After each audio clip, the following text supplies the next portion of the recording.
নমস্কার বন্ধুরা, আজ আমি নিয়ে এসেছি আমার গল্পগুচ্ছ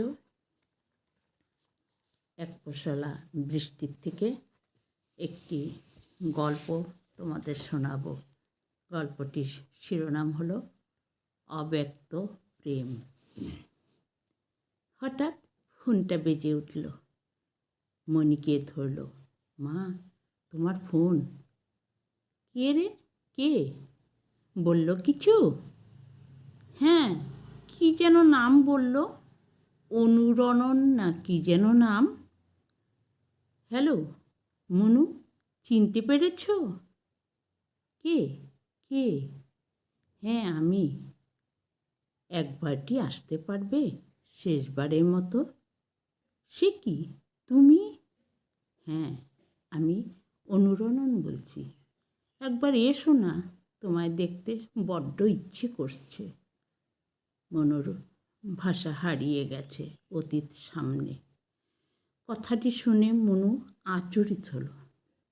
যে প্রেম কোনোদিন প্রস্ফুটিতই হয়নি, রং ধরেনি, সেই প্রেমিক আজ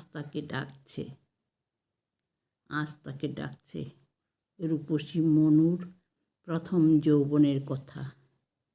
গায়ের রং যেন দুধে আলতা, কাজল কালো হরিণ দুটো চোখ, লজ্জারাঙা ঠোঁটে মুচকি হাসি।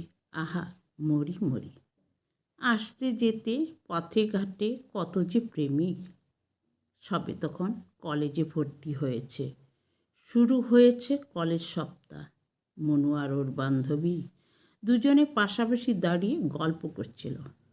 হঠাৎ রিনা এসে বলল, দেখ মনু দেখ, ব্ল্যাকবোর্ডে কী লেখা আছে। ঘুরে দাঁড়াতেই দেখে, শয়নের স্বপনে তুমি শুধু আমারই, ইতি তোমার অনুরণন।